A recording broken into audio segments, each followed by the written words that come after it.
Welcome, fellow travelers on the winding road of human connection.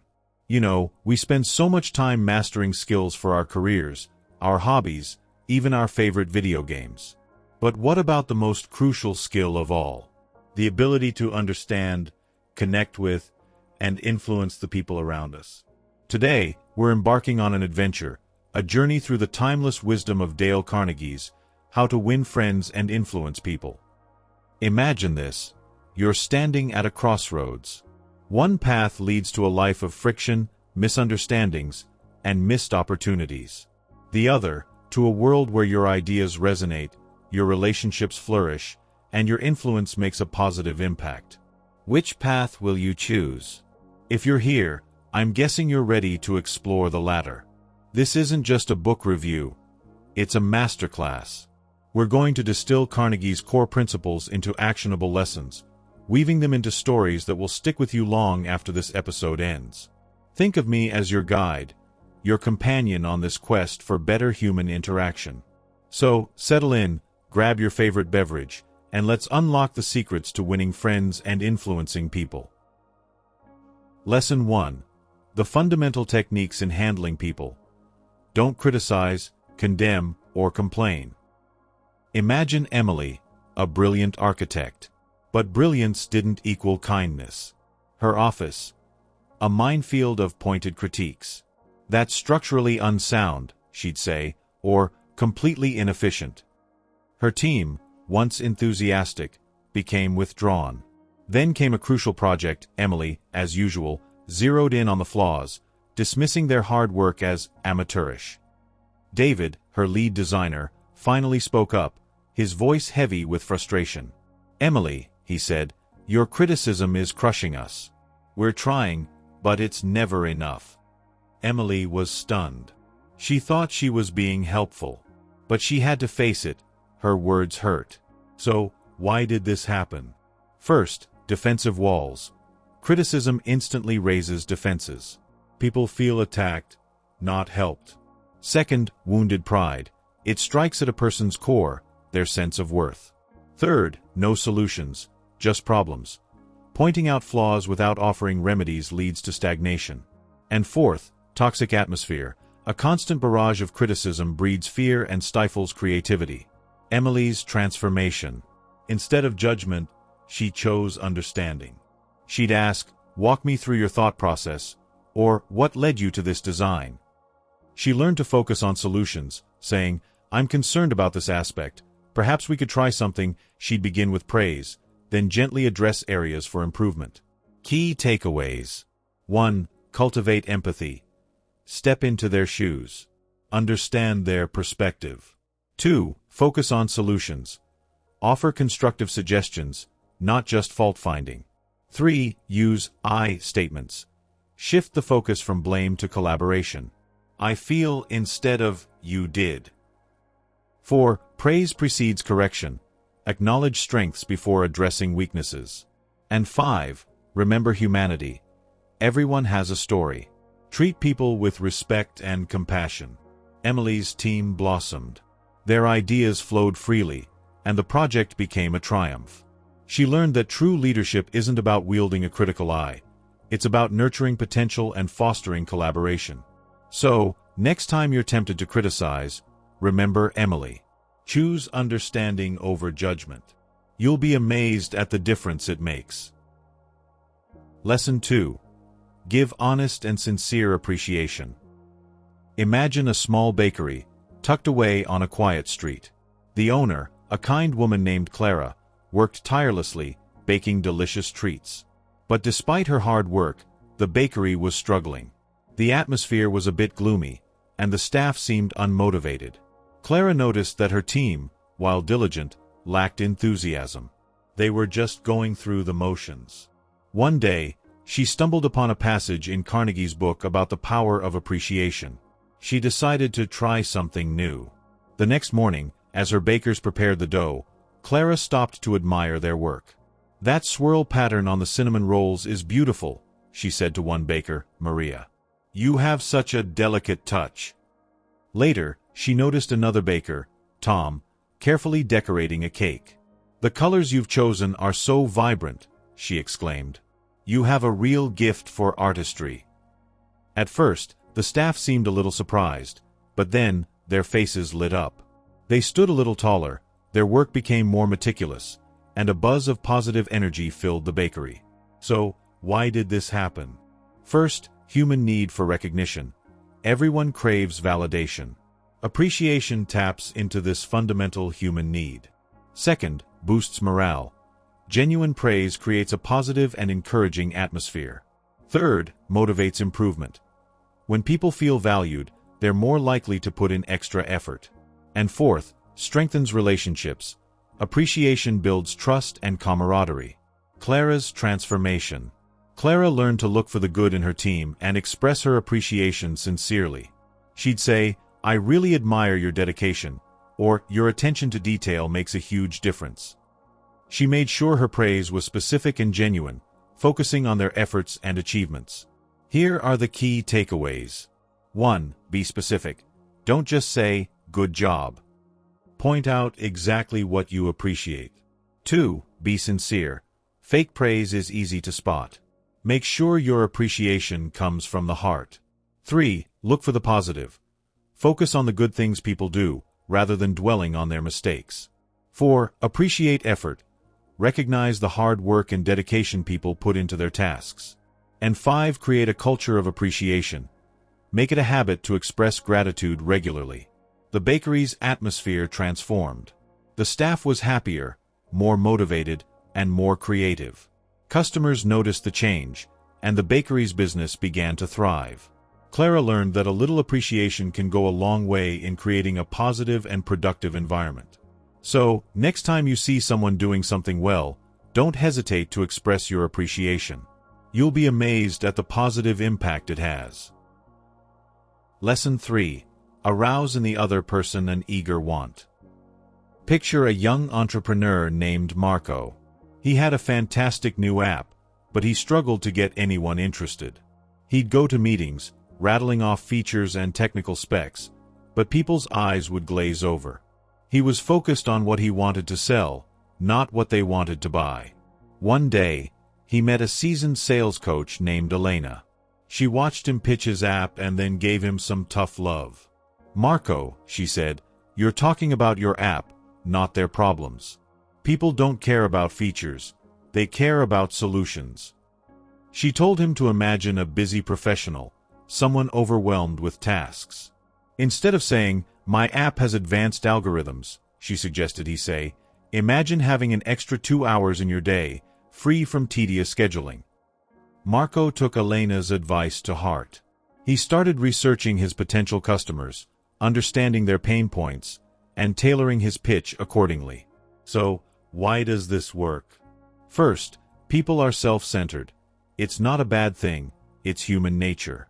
People are primarily interested in what benefits them. Second, focus on solutions, not features. Features are just tools. Solutions are the results people crave. Third, tap into desires. Understanding someone's desires allows you to frame your offerings in a way that resonates with them. And fourth, creates enthusiasm. When you show people how you can help them achieve their goals, they become genuinely interested. Marco's transformation. Instead of pushing his app, Marco started asking questions. "What are your biggest challenges with scheduling?" he'd ask. "What would it mean to you to have more free time?" He listened carefully to their answers and then demonstrated how his app could address their specific needs. He stopped saying, "My app is the best." Instead, he said, "Imagine being able to spend more time with your family, thanks to automated scheduling." He painted a picture of a better future, a future that his app could help them achieve. Here are the key takeaways. 1. Understand their needs. Research your audience and identify their pain points. 2. Focus on benefits. Highlight how your product or idea can solve their problems and improve their lives. 3. Paint a picture. Use vivid language and imagery to help them visualize the positive outcomes. 4. Ask questions. Engage them in a conversation to understand their desires and motivations. And 5. Tailor your message. Adapt your pitch to each individual, addressing their specific needs. Marco's approach transformed his sales. People were no longer just listening. They were engaged, excited, and eager to learn more. He learned that the key to influencing people is to understand their desires and show them how you can help them achieve their goals. So, next time you're trying to persuade someone, remember Marco. Focus on their needs, not your own. You'll be amazed at the difference it makes. Lesson 4. Become genuinely interested in other people. Become genuinely interested in other people. Imagine a young woman named Sarah, a new employee at a large corporation. She was eager to make connections, but she struggled to break through the office cliques. She'd try to join conversations, but they often fizzled out. She felt like an outsider, always on the periphery. One day, she noticed an older colleague, Robert, quietly working in his cubicle. He seemed approachable, so she decided to strike up a conversation. Instead of talking about herself, she asked him about his work. "I've heard you've been working on some fascinating projects," she said. "Could you tell me more about them?" Robert's eyes lit up. He was passionate about his work, and he was thrilled that someone was interested. He spent the next half hour explaining his projects, his challenges, and his successes. Sarah listened attentively, asking thoughtful questions and showing genuine interest. "So, why does this work?" First, people love to talk about themselves. It's a natural human tendency. People find themselves fascinating, and they appreciate others who share that interest. Second, builds connection. Showing genuine interest creates a sense of connection and rapport. Third, creates trust. When people feel heard and understood, they're more likely to trust you. Fourth, uncovers valuable information. By listening to others, you gain insights into their perspectives, needs, and motivations. And fifth, makes you memorable. In a world where everyone is trying to be heard, being a good listener makes you stand out. Sarah realized that making connections wasn't about talking about herself. It was about listening to others. She started making a conscious effort to show genuine interest in her colleagues. She'd ask about their weekends, their hobbies, and their families. She'd remember their names and details about their lives. She stopped trying to impress people with her accomplishments and started focusing on understanding their experiences.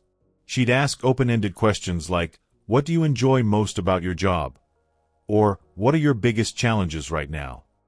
Here are the key takeaways. 1. Ask open-ended questions. Encourage people to share their stories and experiences. 2. Listen actively. Give your full attention, make eye contact, and avoid interrupting. 3. Show genuine curiosity. Be genuinely interested in what others have to say. 4. Remember details. Remember names, birthdays, and other important information. And 5. Focus on them. Make the conversation about them, not about you. Sarah's approach transformed her office relationships. She became known as a good listener, a trusted confidant, and a valued colleague. People were drawn to her genuine interest, and she quickly became an integral part of the team. She learned that the key to building strong relationships is to show genuine interest in others. So, next time you're in a social situation, remember Sarah. Focus on listening and asking questions. You'll be amazed at the connections you make. Lesson 5. Smile. It seems simple, almost too simple, but its power is undeniable. Imagine a busy coffee shop, a place where people rush in and out, their faces often etched with stress. In this coffee shop, there worked a young barista named Leo. He was efficient, he made great coffee, but he rarely smiled. He was focused on his tasks, his expression neutral, almost indifferent. One day, a regular customer, an elderly woman named Mrs. Peterson, noticed Leo's demeanor. She'd been coming to the coffee shop for years, and she'd always found it a cheerful place. But lately, she felt a sense of coldness. "Leo," she said gently, "you make wonderful coffee, but you seem a little down." Leo was surprised. He didn't think he was down, just focused. "Try smiling," Mrs. Peterson suggested. "It can make a big difference." Leo, though skeptical, decided to try it. The next customer came to the counter, and Leo gave them a warm, genuine smile. The customer's face lit up, and they responded with a smile of their own. So, why does this work? First, smiles are contagious. When you smile, it triggers a positive emotional response in others. Second, creates a welcoming atmosphere. A smile signals warmth, friendliness, and approachability. Third, reduces stress. Smiling releases endorphins, which have mood-boosting and stress-reducing effects. Fourth, builds rapport. A smile creates a sense of connection and trust. And fifth, makes you more likable. People are naturally drawn to those who smile. Leo started making a conscious effort to smile at every customer. He'd smile when he took their order, when he handed them their coffee, and when they left the shop. He noticed an immediate change. Customers seemed happier, more relaxed, and more likely to engage in conversation. He stopped thinking of smiling as just a facial expression and started seeing it as a way to connect with people. He realized that a simple smile could brighten someone's day and create a more positive atmosphere. Here are the key takeaways. 1. Smile genuinely. Fake smiles are easy to spot. Make sure your smile comes from the heart. 2. Smile often. Make it a habit to smile at everyone you meet. 3. Smile with your eyes. A genuine smile involves your whole face, not just your mouth. 4. Smile even when you don't feel like it. Smiling can actually improve your mood. 5. Practice smiling. If you're not used to smiling, practice in front of a mirror. The coffee shop's atmosphere transformed. It became a place of warmth and cheer, thanks to Leo's simple smile. Customers started lingering longer, enjoying the positive energy. Leo learned that a smile is a powerful tool for building connections and creating a positive impact. So, next time you're feeling stressed or overwhelmed, remember Leo. Try smiling. You'll be amazed at the difference it makes. Lesson 6. A person's name is the sweetest and most important sound in any language. Imagine a busy networking event. There's a sea of faces, a flurry of introductions. Among the crowd is a young professional named Maya, who was determined to make meaningful connections. However, she had a habit of forgetting names almost as soon as she heard them. She'd meet someone, exchange pleasantries, and within minutes, their name would slip from her mind. This led to awkward encounters, where she'd have to stammer and apologize, or worse, avoid the person altogether. One evening, she attended a workshop led by a charismatic speaker named Mr. Evans. He had an uncanny ability to remember everyone's name, even in a room of hundreds. He'd greet people by name, ask them about their interests, and make them feel seen and valued. Maya was fascinated. She approached Mr. Evans after the workshop and asked him his secret. "It's simple," he said. "I understand that a person's name is the most important sound to them. I make a conscious effort to remember it." So, why does this work? First, recognition and validation. Remembering someone's name shows that you see them as an individual and that you value them. Second, builds rapport. Using someone's name creates a sense of connection and trust. Third, demonstrates respect. It shows that you care enough to remember their identity. Fourth, enhances communication. Using a person's name makes conversations more personal and engaging. And fifth, creates a lasting impression. People are more likely to remember those who remember them. Maya decided to adopt Mr. Evans's approach. She started using a few simple techniques. 1. Repetition. She'd repeat the person's name immediately after hearing it. 2. Association. She'd create a mental association between the name and a memorable feature of the person. 3. Use in conversation. She'd make a point of using the person's name several times during the conversation. 4. Writing it down. If appropriate, she would write the name down after the conversation. She stopped rushing through introductions and started focusing on truly hearing and remembering names. She noticed an immediate change in her interactions. People seemed more receptive, more engaged, and more likely to connect with her. Here are the key takeaways. 1. Make a conscious effort. Decide that remembering names is important. 2. Pay attention. Listen carefully when someone introduces themselves. 3. Use memory techniques. Repetition, association, and usage are powerful tools. 4th, review and reinforce. Review names after meetings or events to reinforce your memory. And 5th, don't be afraid to ask. If you forget a name, politely ask for a reminder. Maya's networking skills improved dramatically. She built stronger relationships and made a lasting impression on everyone she met. She learned that remembering someone's name is a simple but powerful way to show respect and build connections. So, next time you meet someone new, remember Maya. Make a conscious effort to remember their name. Lesson 7. Encourage others to talk about themselves. Imagine a young journalist named Ben. He was ambitious and eager to make a name for himself. However, he had a tendency to dominate conversations, always eager to share his own opinions and stories. He'd interview people, but he'd often interrupt them, steering the conversation back to his own agenda. He'd attend social gatherings, but he'd spend most of the time talking about his own experiences. He felt like he was making connections, but in reality, he was pushing people away. One day, he interviewed a renowned author named Eleanor.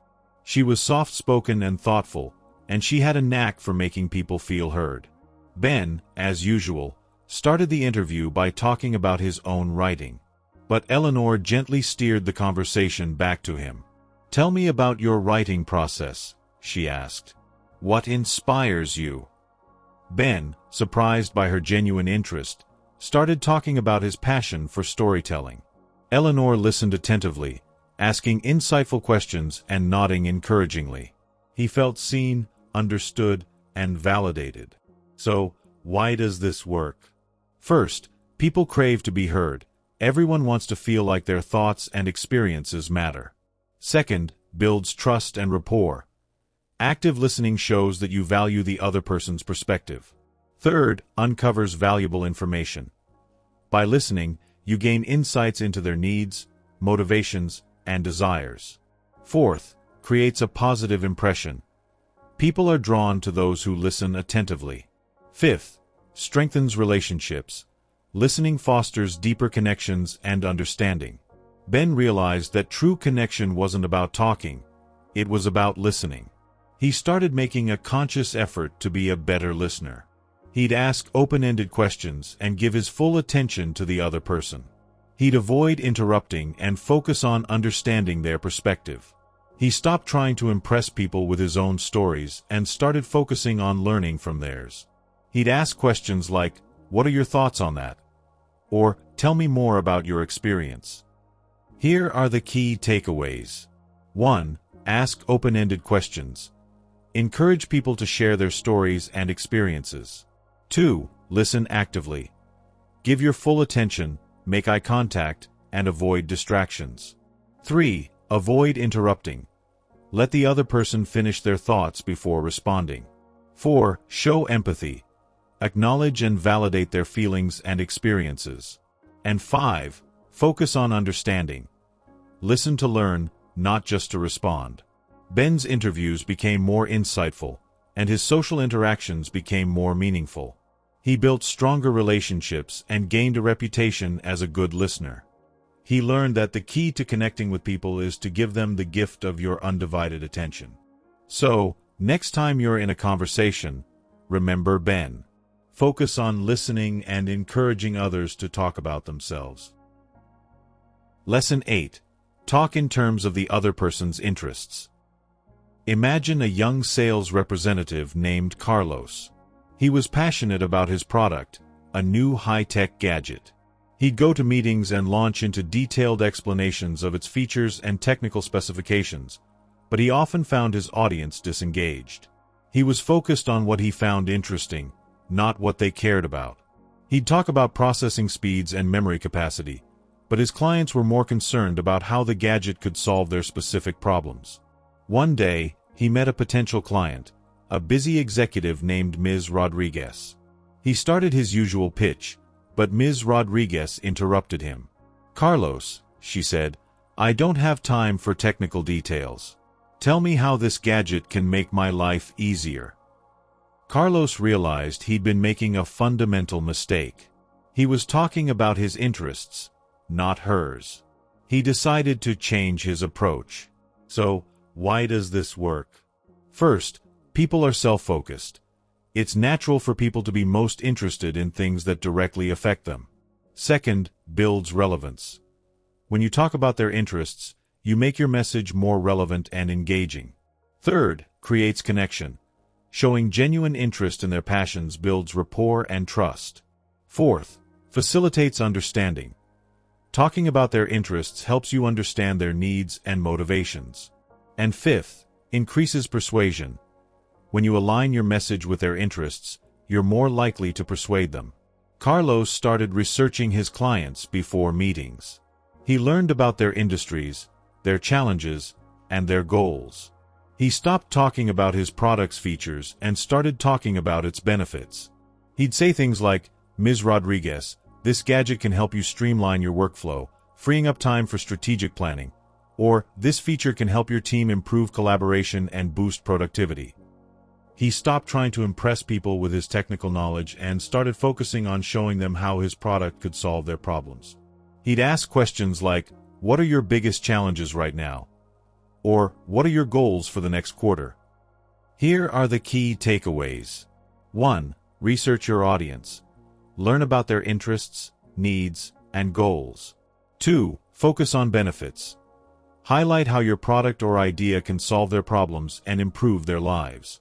3. Use their language. Speak in terms that resonate with their industry and interests. 4. Ask questions.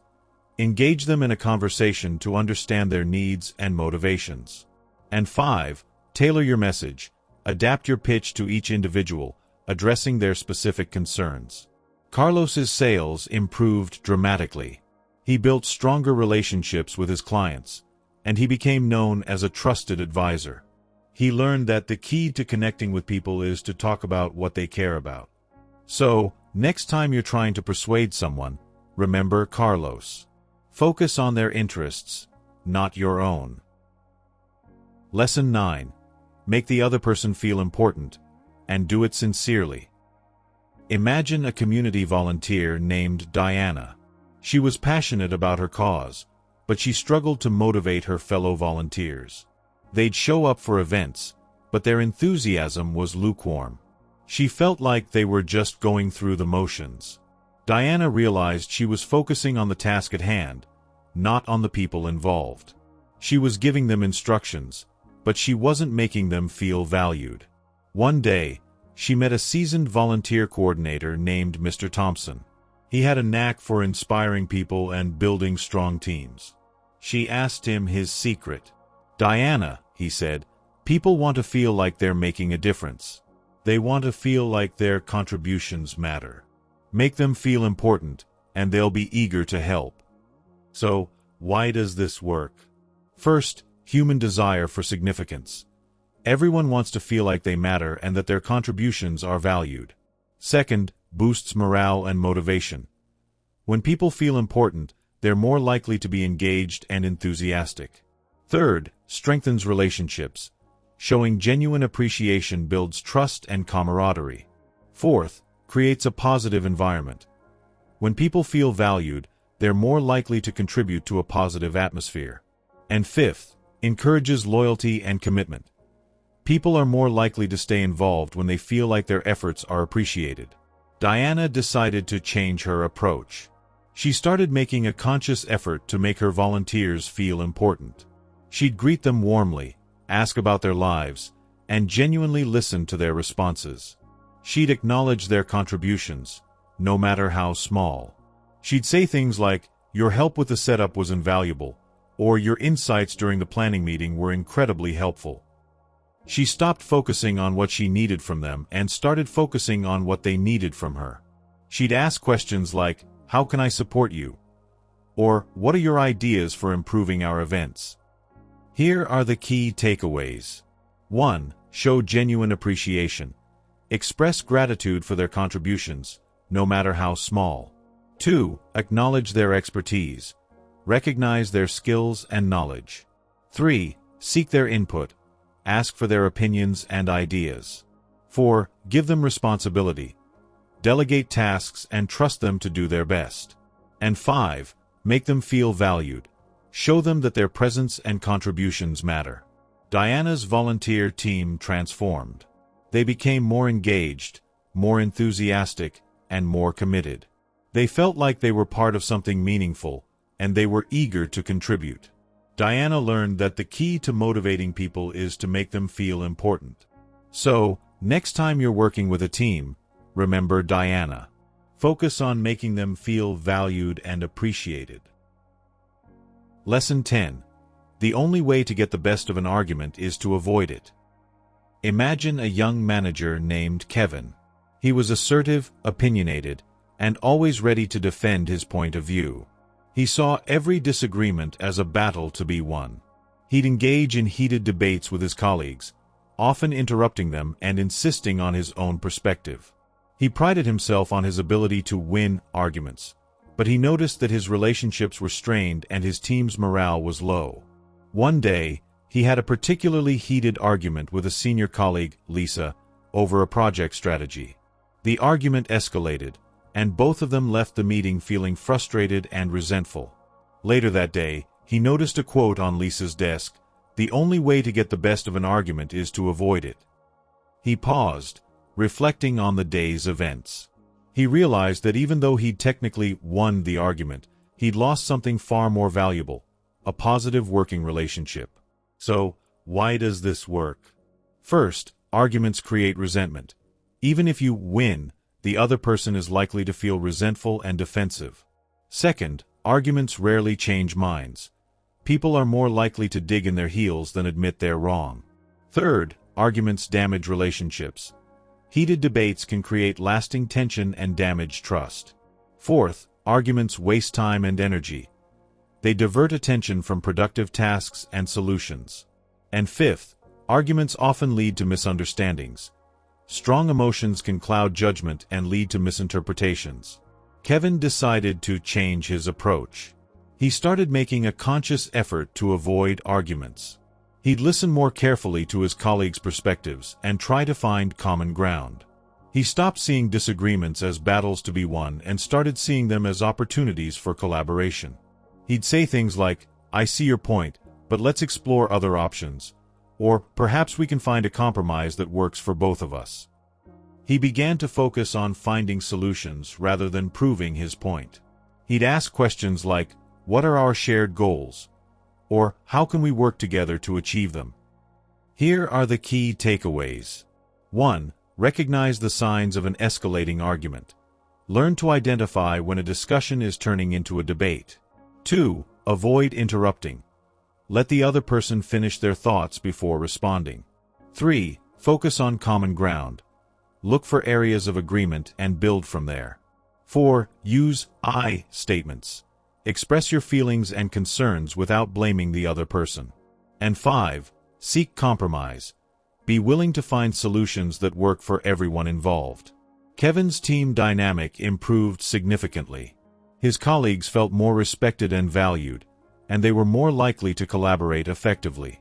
He learned that the key to building strong relationships is to avoid arguments and focus on finding common ground. So, next time you find yourself in a disagreement, remember Kevin.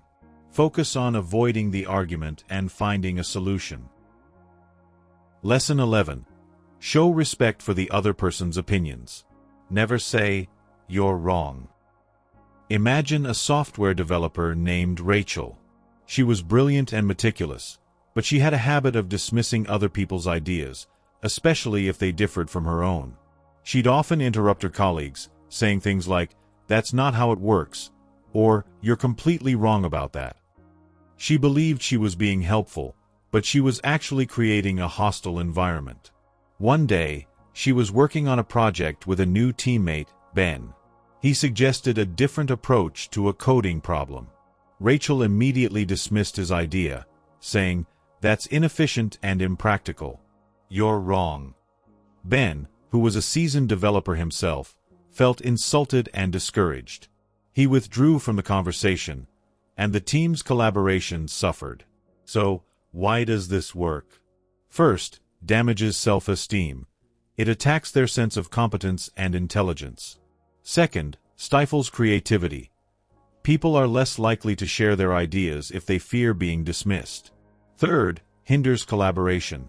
It creates a climate of distrust and resentment. And fourth, escalates conflict. It often leads to arguments and unproductive debates. Rachel realized that her approach was counterproductive. She decided to change her communication style. She started making a conscious effort to respect other people's opinions, even when she disagreed. She stopped saying, "You're wrong," and started saying things like, "That's an interesting perspective," or "I see what you're saying, but I have a different idea." She began to focus on understanding other people's reasoning. She'd ask questions like, "Can you explain your thinking?" Or, "What are the advantages of your approach?" Here are the key takeaways. 1. Acknowledge their perspective. Show that you understand and respect their point of view. 2. Use softeners. Avoid harsh language and use phrases like, "I see what you're saying," or "That's an interesting idea." 3. Ask questions. Encourage them to explain their reasoning. 4. Focus on collaboration. Frame disagreements as opportunities to find better solutions together. 5. Offer alternatives, not rejections. Instead of saying, "You're wrong," suggest alternative approaches. Rachel's team dynamic improved significantly. Her colleagues felt more respected and valued, and they were more likely to share their ideas. She learned that the key to effective communication is to show respect for other people's opinions. So next time you disagree with someone, remember Rachel. Focus on showing respect and understanding. Lesson 12. If you're wrong, admit it quickly and emphatically. Imagine a project manager named Mark. He was generally competent, but he had a difficult time admitting his mistakes. He'd often try to cover them up or shift the blame to others. One day, he made a crucial error on a project timeline, causing a significant delay. Instead of owning up to his mistake, he tried to blame a team member for not providing the necessary information on time. The team member, Sarah, was understandably upset. She presented clear evidence that she had provided the information, and that Mark had simply overlooked it. Mark, feeling cornered, tried to argue his way out of it, but it was clear to everyone that he was wrong. The project suffered, and Mark's reputation took a hit. His team lost trust in his leadership, and his credibility was damaged. So, why does this work? First, builds trust. Admitting mistakes shows honesty and integrity. Second, reduces tension. Trying to cover up mistakes creates unnecessary stress and conflict. Third, demonstrates humility. It shows that you're not afraid to acknowledge your imperfections. Fourth, facilitates problem solving. Admitting mistakes allows you to focus on finding solutions. And fifth, earns respect. People respect those who are willing to take responsibility for their actions. Mark realized that his defensiveness was doing more harm than good. He decided to change his approach. He started making a conscious effort to admit his mistakes quickly and emphatically. The next time he made an error, he immediately acknowledged it. He said, "I messed up. I apologize for the delay. I'll take full responsibility for fixing it." He didn't make excuses or try to shift the blame. He simply admitted his mistake and focused on finding a solution. Here are the key takeaways. 1. Admit mistakes immediately. Don't wait or try to cover them up. 2. Be specific. Clearly state what you did wrong. 3. Express sincere apology. Show genuine remorse for your mistake.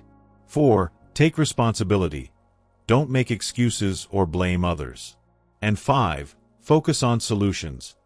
Offer to fix the problem and prevent it from happening again. Mark's team dynamic improved significantly. His colleagues felt more respected and trusted, and they were more willing to support him. He learned that the key to building strong relationships is to admit your mistakes and take responsibility for your actions.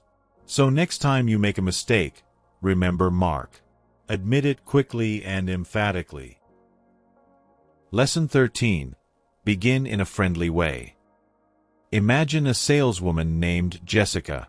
She was skilled and knowledgeable, but her initial approach was often too direct and businesslike.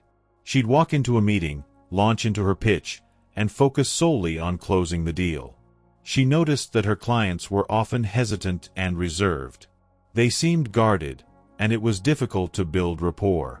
One day, she met a potential client, a warm and approachable gentleman named Mr. Chen. Instead of starting with her pitch, she began with a friendly conversation. She asked about his day, his interests, and his company. Mr. Chen's demeanor immediately changed. He relaxed, smiled, and engaged in a lively conversation. By the time they started discussing business, there was already a sense of trust and connection. So, why does this work? First, sets a positive tone. A friendly beginning creates a welcoming and comfortable atmosphere. Second, builds rapport. It shows that you're interested in the person, not just the transaction. Third, reduces tension. It helps to break down barriers and create a sense of connection. Fourth, increases openness. People are more likely to be receptive to your ideas when they feel comfortable. And fifth, facilitates trust. A friendly approach builds trust and credibility. She decided to change her strategy. She started making a conscious effort to begin every interaction with a friendly opening. She'd greet people with a warm smile, make eye contact, and engage in small talk. She'd ask about their interests, their families, or their hobbies. She stopped focusing solely on the business at hand and started focusing on building relationships. She'd say things like, "How was your weekend?" or "I love the artwork in your office." Here are the key takeaways. 1. Smile and make eye contact. Create a warm and welcoming presence. 2. Engage in small talk. Ask about their day, their interests, or their surroundings. 3. Show genuine interest. Be sincere in your questions and responses. 4. Find common ground. Look for shared interests or experiences. And 5. Be positive and enthusiastic. Your energy will be contagious. Jessica's sales improved significantly. Her clients felt more comfortable and connected, and they were more likely to trust her recommendations. She learned that the key to building successful relationships is to begin in a friendly way. So, next time you meet someone new, remember Jessica. Begin with a warm and friendly approach. Lesson 14. Get the other person saying, "Yes," immediately. Imagine a lawyer named Paul. He was a skilled negotiator, but he often struggled to reach agreements with opposing counsel. He'd start with complex arguments and detailed legal jargon, which often put the other side on the defensive. He noticed that his counterparts would frequently disagree with his initial points, creating a confrontational atmosphere. This made it difficult to find common ground and reach a mutually beneficial agreement. One day, he was preparing for a mediation session. He decided to try a different approach. Instead of starting with his most contentious points, he began with a series of simple, agreeable statements. He'd say things like, "We all want to resolve this dispute fairly, right?" Or, "We agree that communication is essential, don't we?" He noticed that the other side was nodding in agreement. By the time he introduced his more complex arguments, they were already in a cooperative mindset. So, why does this work? First, builds momentum. Getting early agreement creates a sense of momentum and cooperation. Second, sets a positive tone. It establishes a collaborative atmosphere and reduces tension. Third, creates a habit of agreement. People are more likely to agree with subsequent points if they've already said yes to several earlier ones. Fourth, reduces resistance. It makes people less likely to dig in their heels and defend their positions. And fifth, facilitates collaboration. It encourages open communication and a willingness to find common ground. Paul realized that his confrontational approach was counterproductive.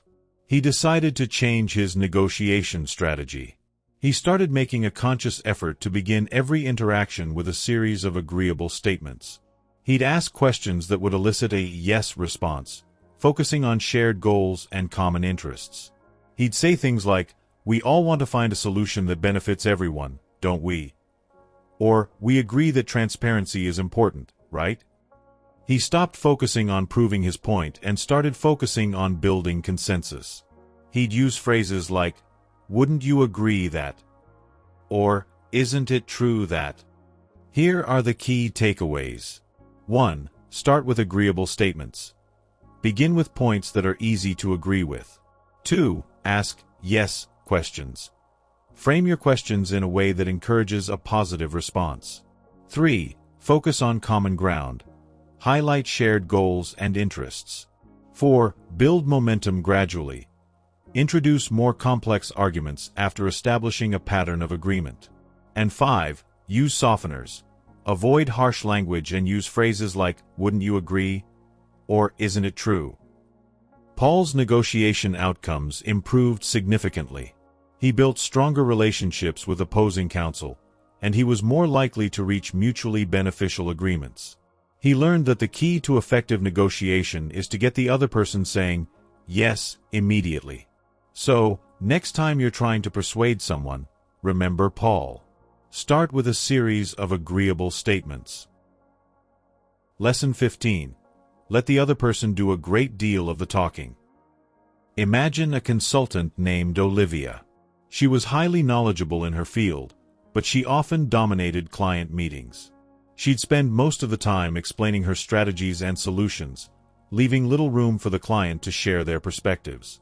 She noticed that her clients, while polite, often seemed disengaged. They'd nod along, but they rarely asked questions or offered their own insights. This made it difficult to truly understand their needs and tailor her recommendations effectively. One day, she was meeting with a new client, a CEO named Mr. Ramirez. Instead of launching into her usual presentation, she started by asking open-ended questions about his company and his challenges. She'd say things like, what are your biggest priorities for the next quarter? Or, what are your thoughts on the current market trends? She noticed that Mr. Ramirez was eager to share his insights. He spoke passionately about his company's vision and his concerns. Olivia listened attentively, asking follow-up questions and showing genuine interest. So why does this work?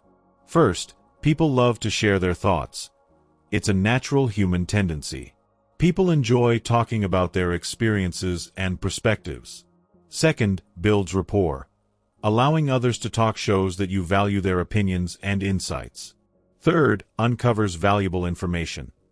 By listening, you gain insights into their needs, motivations, and concerns.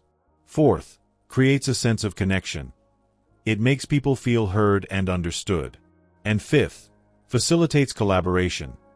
It encourages open communication and a willingness to work together. Olivia realized that her tendency to dominate conversations was hindering her ability to build strong client relationships. She decided to change her approach. She started making a conscious effort to let her clients do most of the talking. She'd ask open-ended questions and actively listen to their responses. She'd avoid interrupting and focus on understanding their perspectives. She stopped focusing on showcasing her expertise and started focusing on building rapport. She'd use phrases like, tell me more about that, or what are your thoughts on this? Here are the key takeaways. 1. Ask open-ended questions. Encourage others to share their thoughts and experiences. 2. Listen actively. Give your full attention, make eye contact, and avoid distractions. 3. Avoid interrupting. Let the other person finish their thoughts before responding. 4. Show genuine interest. Be sincere in your questions and responses. And 5. Focus on understanding. Listen to learn, not just to respond. Olivia's client relationships improved significantly. Her clients felt more valued and understood, and they were more likely to trust her recommendations. She learned that the key to building strong client relationships is to let the other person do a great deal of the talking. So, next time you're in a meeting or conversation, remember Olivia. Focus on listening and encouraging others to share their thoughts. Lesson 16. Let the other person feel that the idea is his or hers. Imagine a team leader named Greg. He had a brilliant idea for a new marketing campaign, but he knew that simply presenting it to his team wouldn't guarantee their enthusiasm. He wanted them to feel invested in the idea, to feel like it was their own. He decided to hold a brainstorming session. Instead of presenting his idea, he started by asking his team about their thoughts on the current marketing strategy and their ideas for improvement. He'd say things like, "What are some of the challenges we're facing with our current campaign?" Or, "What are some innovative approaches we could try?" He listened attentively to their responses, noting key points and drawing connections between their ideas and his own. As the session progressed, he subtly guided the conversation, weaving his own ideas into the discussion in a way that made them feel like they were coming from the team. So, why does this work? First, ownership and investment. People are more likely to support ideas they feel they've contributed to. Second, boosts morale. It creates a sense of collaboration and empowerment. Third, encourages creativity. It fosters an environment where people feel comfortable sharing their ideas. Fourth, reduces resistance. People are less likely to resist ideas they feel they've helped develop. And fifth, facilitates implementation. People are more likely to be motivated to implement ideas they feel they own. Greg realized that his initial approach of simply presenting his ideas was limiting his team's engagement. He decided to change his leadership style. He started making a conscious effort to let his team feel like the ideas were their own. He'd ask open-ended questions and encourage them to share their thoughts. He'd use phrases like, "What if we tried this?" Or, "How would you approach this?" He stopped focusing on taking credit for his ideas and started focusing on empowering his team. He'd use phrases like, "That's a great idea," or "I think you're onto something." Here are the key takeaways. 1. Ask open-ended questions. Encourage others to share their thoughts and ideas. 2. Guide the conversation. Subtly weave your ideas into the discussion. 3. Give credit to others. Acknowledge and praise their contributions. 4. Use collaborative language. Use phrases like we, us, and our. And 5. Focus on empowerment. Make them feel like they're making a valuable contribution. Greg's team's enthusiasm for the marketing campaign skyrocketed. They felt like they were part of the creative process, and they were eager to implement the plan. He learned that the key to effective leadership is to let the other person feel that the idea is his or hers. So, next time you're trying to implement an idea, remember Greg. Focus on making others feel like they're part of the process. Lesson 17. See things from the other person's point of view. Imagine a customer service representative named Mia. She often dealt with frustrated customers, and she had a tendency to focus on the company's policies rather than the customer's perspective. She'd respond with phrases like, "I'm sorry, but that's our policy," or "There's nothing I can do about that." She believed she was being helpful, but she was actually making customers feel unheard and dismissed. One day, she received a call from a customer named Mr. Lee, who was extremely upset about a billing error. Instead of immediately explaining the company's policy, Mia took a moment to listen to his concerns. She'd say things like, "I understand how frustrating this must be," or "I can see why you're upset." She listened attentively to his story, acknowledging his feelings and showing genuine empathy. By the time she explained the company's policy, Mr. Lee was calmer and more receptive. So, why does this work? First, builds empathy. It shows that you understand and care about the other person's feelings. Second, reduces conflict. It helps to de-escalate tense situations by acknowledging the other person's perspective. Third, facilitates communication. It creates a sense of understanding and trust, making it easier to find solutions. Fourth, improves relationships. It strengthens connections by showing that you're willing to see things from their point of view. And fifth, enhances problem solving. It allows you to understand the root cause of the problem and find more effective solutions. Mia realized that her focus on company policies was hindering her ability to provide excellent customer service. She decided to change her approach. She started making a conscious effort to see things from the customer's point of view. She'd ask open-ended questions to understand their concerns. She'd use phrases like, How does this make you feel? Or what would be the ideal solution for you? She stopped focusing on defending the company's policies and started focusing on finding solutions that met the customer's needs. She'd use phrases like, "Let's see how we can work together to resolve this," or "I'll do my best to find a solution that works for you." Here are the key takeaways. 1. Listen actively. Pay attention to their words and emotions. 2. Acknowledge their feelings. Show that you understand and empathize with their perspective. 3. Ask open-ended questions. Encourage them to share their thoughts and feelings. 4. Put yourself in their shoes. Try to imagine how they're feeling and what they're going through. And 5. Focus on solutions. Work together to find solutions that meet their needs. Mia's customer service ratings improved significantly. Her customers felt more valued and understood, and they were more likely to be satisfied with the outcome. She learned that the key to providing excellent customer service is to see things from the customer's point of view. So next time you're dealing with a difficult situation, remember Mia. Focus on understanding the other person's perspective. Lesson 18. Dramatize your ideas. Imagine a marketing manager named Liam. He had a fantastic new product to launch, but his presentations were often dry and uninspiring. He'd list features and statistics, but he struggled to capture his audience's attention. He noticed that his colleagues and clients often seemed disengaged, their eyes glazing over during his presentations. He realized he was failing to convey the excitement and potential of his product. One day, he attended a presentation by a renowned speaker named Ms. Rivera. She didn't just list facts, she told stories, used vivid imagery, and created a sense of drama. She made the audience feel like they were part of the experience. Liam was inspired.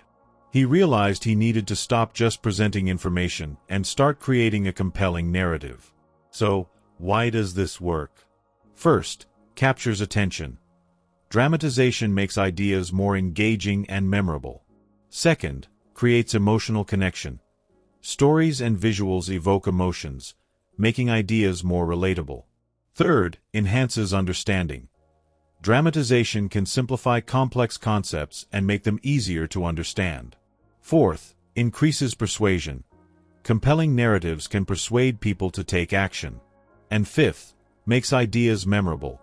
Stories and visuals are more likely to be remembered than dry facts. Liam decided to change his presentation style. He started making a conscious effort to dramatize his ideas. He'd use stories, examples, and visuals to bring his product to life. He'd start with a captivating story about how his product could solve a common problem. He'd use vivid imagery to paint a picture of the positive outcomes. He'd incorporate videos and demonstrations to showcase the product's capabilities. He stopped focusing on just presenting information and started focusing on creating an experience. He'd use phrases like, "Imagine," or "Picture this." Here are the key takeaways. 1. Tell stories. Use narratives to illustrate your points and engage your audience. 2. Use vivid imagery. Paint a picture with words and visuals. 3. Create emotional connections. Evoke emotions to make your ideas more relatable. 4. Incorporate visuals. Use videos, demonstrations, and graphics to enhance your presentation. And 5. Use demonstrations. Show, don't just tell. Liam's product launch was a resounding success. His presentations were engaging and memorable, and his audience was excited about the product's potential. He learned that the key to effective communication is to dramatize your ideas. So, next time you're presenting an idea, remember Liam. Focus on creating a compelling narrative. Lesson 19. Throw down a challenge. Imagine a sales manager named Nina. She wanted to motivate her team to exceed their sales targets, but she found that simply setting goals wasn't enough. They'd meet the minimum requirements, but they lacked the drive to go above and beyond. She noticed that her team seemed complacent, lacking the spark and ambition she knew they possessed. She realized she needed to ignite their competitive spirit. One day, she decided to try a different approach. Instead of just stating the sales targets, she framed them as a challenge. She announced a competition, with a special reward for the team member who exceeded their target by the largest margin. She'd say things like, "I know you're all capable of achieving great things. I'm challenging you to push yourselves beyond your limits and show me what you're truly capable of." She noticed an immediate change in her team's demeanor. They became more focused, more driven, and more competitive. They started brainstorming new strategies and supporting each other. So, why does this work? First, taps into competitive spirit. People are naturally motivated by challenges and the desire to excel. Second, boosts motivation. Challenges create a sense of purpose and urgency. Third, encourages innovation. People are more likely to think creatively and find new solutions when faced with a challenge. Fourth, builds teamwork. Challenges can foster a sense of camaraderie and collaboration. Fifth, creates a sense of accomplishment.